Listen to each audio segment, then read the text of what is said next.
ഇപ്പോൾ കേന്ദ്ര സർക്കാർ ചില സൂചനകൾ നൽകുന്നു വേതന വർധനയുടെ കാര്യത്തിൽ. ആ സൂചന ഒരു ഒരു ഒരു പ്രഖ്യാപനമായിട്ട് മാറാൻ ഇനി എത്ര കാത്തിരിക്കണം ആശാവർക്കർമാർ?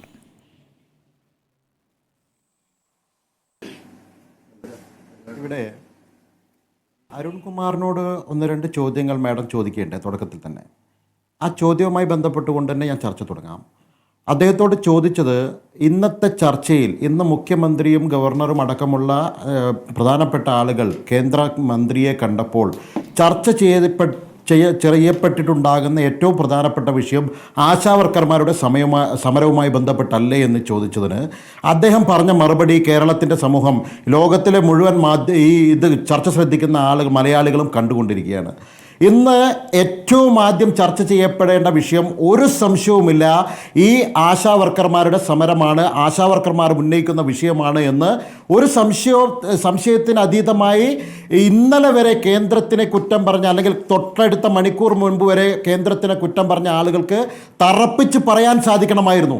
പക്ഷേ അരുൺകുമാർ പറഞ്ഞത്, ഞാൻ അതിനെക്കുറിച്ചൊരു സൂചനയും ലഭിച്ചിട്ടില്ല, അങ്ങനെ ഒരു ചർച്ച നടന്നിട്ടുണ്ടോ എന്നറിയില്ല എന്ന് പറഞ്ഞതിൽ തന്നെ വളരെ വളരെ വ്യക്തമാണ്, കേന്ദ്രത്തിന് ഇതിന് യാതൊരു വിധത്തിലുള്ള റോളുമില്ല, കേന്ദ്രം ഇതിലൊന്നും ചെയ്യാനില്ല എന്നുള്ളത് വളരെ വളരെ കൃത്യമായിട്ട് ബോധ്യപ്പെട്ടതുകൊണ്ടാണ് അരുൺകുമാർ ആ വാദം സമ്മതിച്ചത്. ഇനി രണ്ടാമത് കേന്ദ്രത്തിൻ്റെ ഭാഗം ഞാൻ സൂചിപ്പിക്കാം. കേന്ദ്രത്തിന് അനുഭാവപൂർണമായിട്ടുള്ള നിലപാടാണ് ഈ ആശാവർക്കർമാരോടുള്ളത്, ആശാവർക്കർമാരുടെ സമരത്തോടുള്ളത്. ഒരു സമരത്തെയും BJPയോ കേന്ദ്ര സർക്കാരോ വില കുറച്ച് കണ്ടിട്ടില്ല.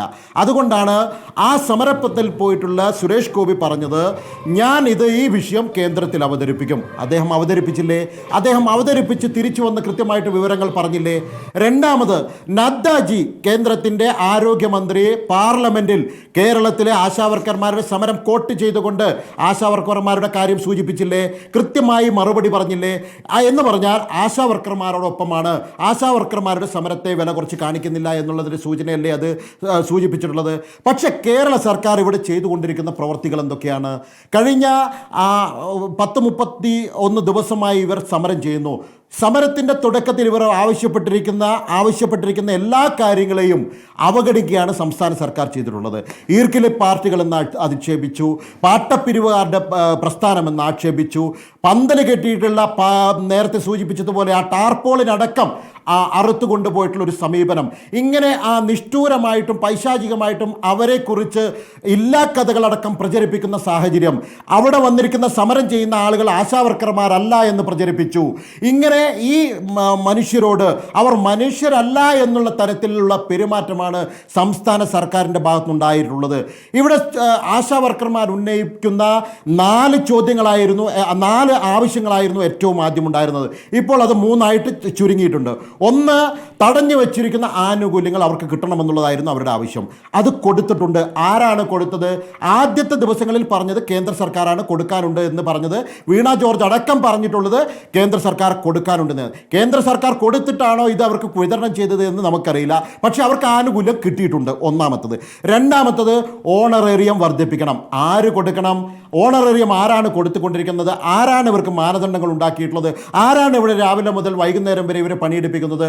അപ്പോൾ അവർ കൊടുക്കണം. മറ്റ് സംസ്ഥാനങ്ങളിൽ അവർ കൊടുത്തുകൊണ്ടിരിക്കുന്നത്. അങ്ങനെ ഒഴിഞ്ഞു മാറാൻ സംസ്ഥാന സർക്കാരിന് അക്കാര്യത്തിൽ സാധിക്കുമോ? പെൻഷൻ നൽകണമെന്നുള്ളതാണ് അവരുടെ മറ്റൊരാവശ്യം.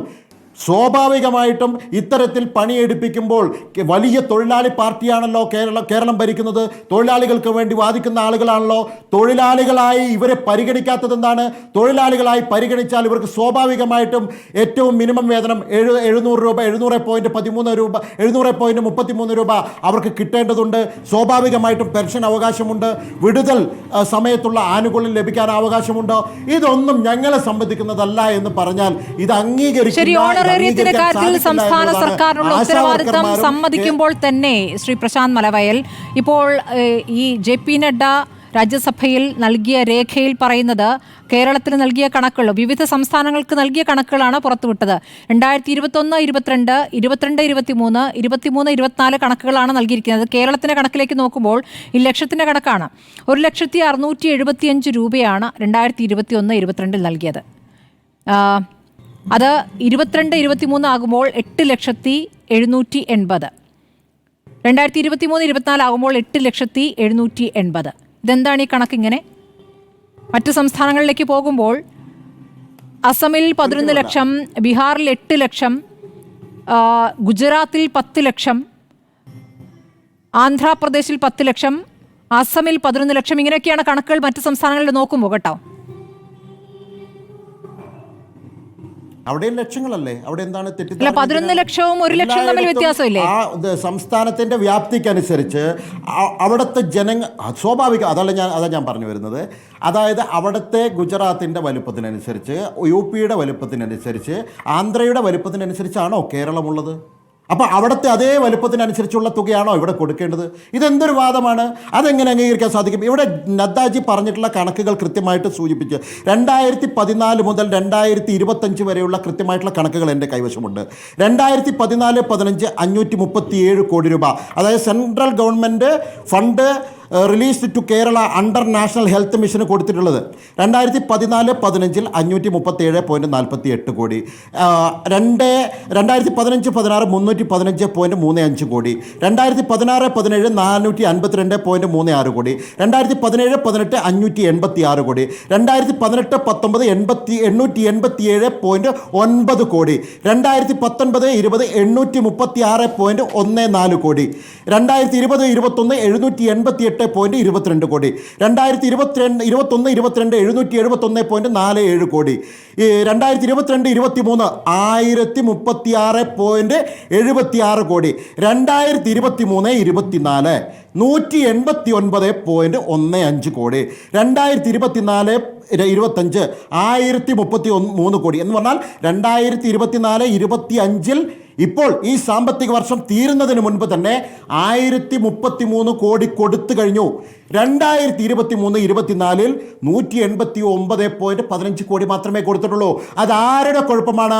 ഈ കഴിഞ്ഞ 10 വർഷത്തെ കണക്കുകൾ ഞാൻ സൂചിപ്പിച്ചല്ലോ. ബാക്കി ഒരു തരത്തിലും കേന്ദ്രത്തിന്റെ ഭാഗത്ത് നിന്ന് യാതൊരു വിധത്തിലുള്ള ബുദ്ധിമുട്ടുകളും ഉണ്ടായിട്ടില്ല. കഴിഞ്ഞ വർഷം ഉണ്ടായിട്ടുള്ളത് 2023-24 കാലഘട്ടത്തിൽ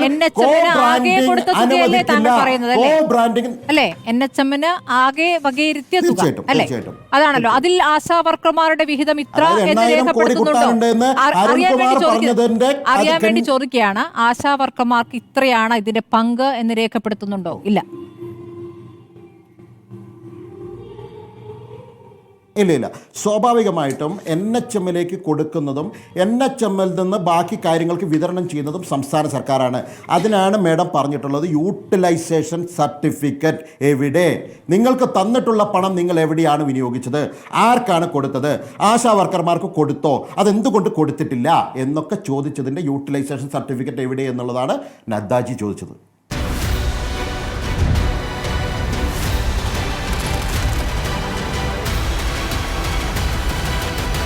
ഡിബേറ്റ് വിത്ത് സ്മൃതി പരുത്തിക്കാട്.